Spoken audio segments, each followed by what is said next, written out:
بسم الله الرحمن الرحيم والصلاة والسلام على أشرف المرسلين. Salam alaikum, bonjour tout le monde. Dans cette vidéo, je vais faire une série de révisions pour le module traitement de signal suite à la demande de mes étudiants qui vont passer leur examen après les vacances, Inch'Allah, à partir du 21 mars. On va commencer par chapitre numéro 1, généralité sur les signaux. Donc, pour l'introduction, c'est quoi la théorie du signal? Donc, c'est la description mathématique des signaux, quelle que soit leur nature et quel que soit le support physique.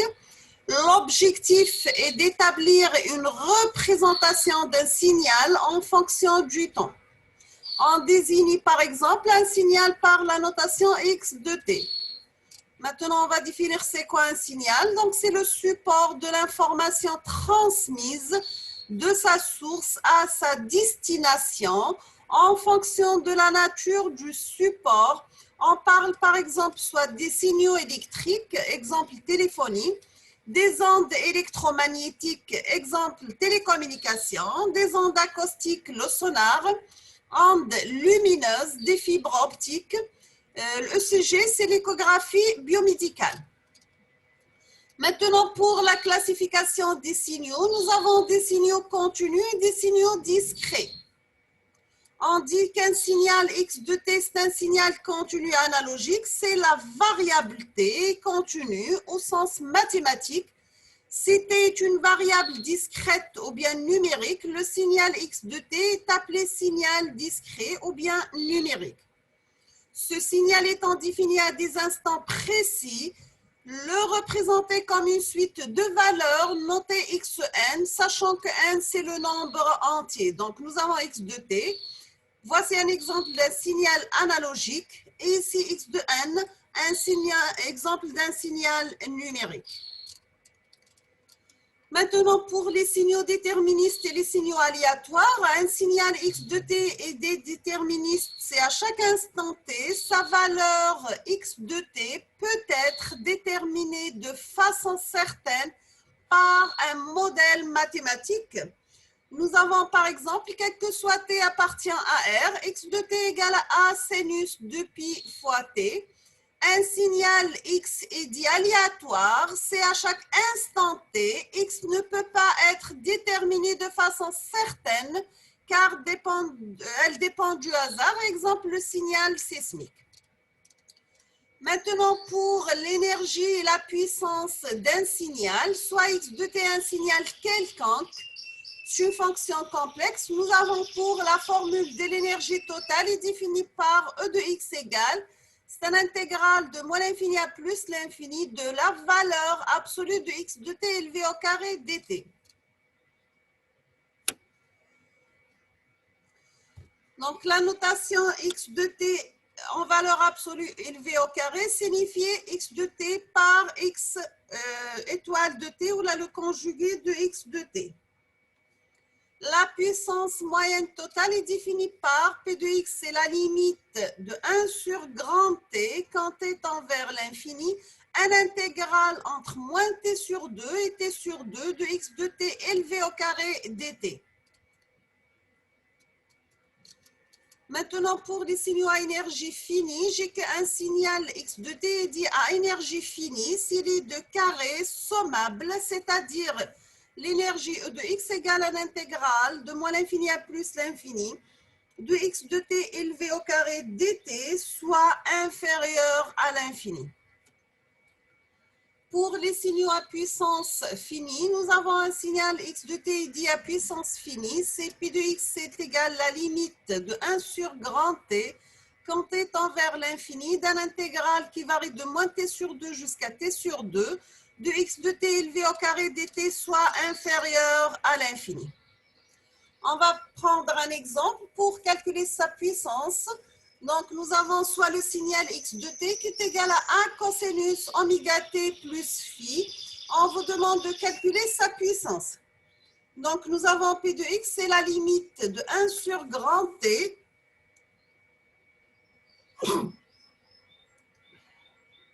Pardon. Donc, c'est la limite de 1 sur grand T quand T tend vers l'infini, de l'intégrale de moins T sur 2 jusqu'à T sur 2 de x de t élevé au carré dt. Donc, c'est la limite de 1 sur t. On va la remplacer par 2pi sur oméga. T par moins pi sur oméga plus pi sur oméga de a au carré. Cosinus carré oméga t plus phi dt. Donc, j'aurai, c'est la limite de oméga sur 2pi quand t tend vers l'infini. Donc, de moins pi sur oméga jusqu'à plus pi sur oméga de a au carré sur 2 fois 1 plus cosinus de oméga t plus t dt. Donc, on dit le cosinus carré à 1 plus cosinus de x sur 2. L'intégrale de cosinus ou sinus, donc ça est 0, ça reste la limite de oméga sur 2pi fois a au carré sur 2 fois pi sur oméga plus pi sur oméga. Donc, on aura à la fin a carré sur 2. Donc, c'est un signal à puissance finie. Pour la causalité, on dit qu'un signal x de t est dit causal si nous avons x de t égale à 0, quel que soit t inférieur à 0. Un signal x de t est dit anticausal si seulement si nous avons x de t égale à 0, quel que soit t soit supérieur à 0. Dans cette figure, nous avons un signal complet, x de t. Dans celui-ci, j'ai un signal causal, la partie causale du signal. Et dans l'autre, c'est la partie anticausale de x de t. Maintenant, on va voir la parité. On dit qu'un signal x de t est pair si x de t égale à x de moins t. Un signal x de t est impair si x de t égale à moins de x de moins t. C'est-à-dire que tout signal réel, x de t, c'est la somme d'un signal par x pair et un signal impair, xi de t. Donc, j'aurai toujours x de t, la forme x pair de t plus x impair de t. Sachant pour calculer la partie paire du signal en utilisant la formule x de t plus x de moins t divisé par 2. Et x impair de t, c'est x de t moins x de moins t sur 2. On va voir un exemple. On vous demande quelle est la parité du signal x de t qui est égal à a cosinus oméga t. Donc, j'ai x pair de t égale à x de t plus x de moins t divisé par 2. X impair de t est égal à x de t moins x de moins t sur 2. Pour la partie paire du signal, donc j'ai x de moins t qui est égal à a cosinus moins oméga t, sachant que le cosinus, c'est une fonction paire. Donc, j'aurai a cosinus oméga t. Donc, la partie paire du signal, c'est a cosinus oméga t plus a cosinus oméga t sur 2. Donc, j'aurai 2 fois a sur 2. Donc, c'est a cosinus oméga t. La partie impaire du signal, c'est a cosinus oméga t moins a cosinus oméga t sur 2 égale à 0. Maintenant, pour le décalage temporel, il est fréquent, l'analyse des signaux, de devoir décaler temporellement un signal x de t. On obtient alors un nouveau signal y de t qui est égal à x de t plus t décalé. Ce décalage t décalé peut être positif, donc on aura un signal avancé, ou bien négatif, donc on aura un signal retardé. Donc, nous avons notre signal original qui est centré 0. Ici, c'est un signal avancé, donc là, centré moins 1. Un signal retardé qui est à centré plus 1. On va voir quelques signaux particuliers. On va commencer par la fonction signe. Donc, j'ai la fonction signe qui est égale à moins 1 pour t inférieur à 0. Égal à 0, c'est t égal à 0 par convention. Égal à plus 1, c'est t soit supérieur à 0. Voici la représentation du signal signe, de la fonction signe, pardon. La fonction échelon unité, donc l'échelon unité, parfois, il y a une notation réduite ou il y a sous la forme de u de t. Donc, il est égal à 1, c'est t soit supérieur ou égal à 0. Égal à 0, c'est t soit inférieur à 0. Donc, là, voici la forme du signal échelon. Pour la fonction rectangle, j'ai rect de t est égal à 1, c'est t compris entre moins 1 demi et plus 1 demi, égal à 0 ailleurs. Donc, j'aurai cette forme du signal rectangulaire. D'amplitude égale à 1, on appelle unitaire.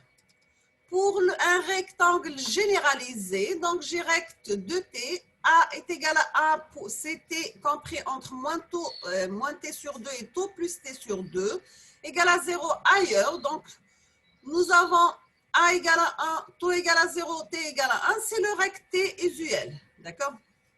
Donc, la période du signal rect, c'est t, elle est centrée sur la valeur tau avec une amplitude maximale qui est égale à 1. Maintenant, nous avons l'équation générale de x de t. Elle est la forme A rect de t moins tau sur grand T. Donc, x est une fonction rectangulaire d'amplitude grand A centrée sur tau et de largeur égale à grand T. La fonction triangulaire, j'ai trait de t est égal à 1 moins valeur absolue de t. C'est t compris entre moins 1 et plus 1. 0 ailleurs, donc voici trait unitaire, d'amplitude égale à 1, centré 0 entre moins 1 et plus 1. Donc on peut la mettre 1 moins la valeur absolue de t, 1 plus t, c'est t compris entre moins 1 et 0, 1 moins t, c'est t compris entre 0 et 1, 0 ailleurs. Pour la fonction rampe, j'ai r de t égale à t pour t supérieur ou égal à 0, 0 c'est t inférieur à 0. Donc, c'est une équation d'une droite qui passe par l'origine. L'impulsion unité ou bien la distribution de Dirac. J'ai Dirac de t égale à l'infini, c'est t égale à 0, égale à 0 pour t différent à 0. Voici quelques propriétés de la fonction Dirac qui sont nécessaires ou importantes à forum. C'est bien, j'ai que le produit de f de t par Dirac de t égale à f0 par Dirac de t. F de t par Dirac de t moins t0 égale à f de t0 Dirac de t moins t0. Et nous avons l'intégrale de moins l'infini à plus l'infini de Dirac de t dt égale à 1. Dirac de kt égale à 1 sur la valeur absolue de k Dirac de t. Nous avons aussi la fonction peigne de Dirac. La fonction peigne de Dirac, c'est une somme de Dirac de t moins kt pour k varie de moins l'infini à plus l'infini. Donc, voici la représentation du peigne de Dirac. Nous avons aussi la fonction sinus cardinal. J'ai sinus cardinal de t égale à sinus pt sur pt, sachant la représentation elle est de cette forme. D'accord? Une remarque, nous avons les fonctions rectangulaires, triangulaires et sinus cardinal sont normalisées, ou chemin normalisé, c'est-à-dire leur intégrale de moins l'infini à plus l'infini toujours égale à 1. Donc, j'ai l'intégrale de moins l'infini à plus l'infini de règle de t égale à 1, l'intégrale de moins l'infini à plus l'infini de tri de t dt égale à 1, l'intégrale de moins l'infini à plus l'infini de sinus cardinal de t dt égale à 1. Et nous avons aussi l'intégrale de moins l'infini à plus l'infini de sinus cardinal de t dt égale à 1. Toujours avec les remarques, c'est la puissance de x soit différent à 0. Donc, j'ai l'énergie de x égale à infini. C'est un signal à énergie totale infinie. Dirac de t, c'est de la dérivée de l'échelon par rapport à t. On termine avec un exercice avec solution. C'est calculer dans chaque cas l'énergie et la puissance moyenne totale, sachant que A positive. Donc, j'ai A rect de t sur grand T, premier signal. Deuxième signal, c'est A sinus oméga t. Troisième signal, c'est Dirac de t. Quatrième signal, c'est A exponentielle moins AT. Cinquième signal, c'est A tri de t sur grand T. Nous avons pour le premier signal la puissance égale à 0, l'énergie égale à A carré par T. Essayez de calculer si vous avez des difficultés. Je vais refaire les calculs avec vous. Deuxième signal, A sinus oméga T, il a une puissance qui est égale à A carré sur 2 et l'énergie égale à l'infini. Troisième signal Dirac de T, la puissance égale à 1,5, l'énergie elle est infinie. A exponentielle moins AT, donc j'ai la puissance égale à l'infini et l'énergie infinie. A tri de T sur grand T, la puissance égale à 0 et l'énergie égale 2A au carré sur 3 fois la période grand T. Donc, on a terminé cette première partie pour la révision du traitement signal. Dans la prochaine vidéo, Inch'Allah, je vais compléter la suite. Je vous souhaite bon courage, bonne chance, beaucoup de succès et à la prochaine vidéo, Inch'Allah. Merci.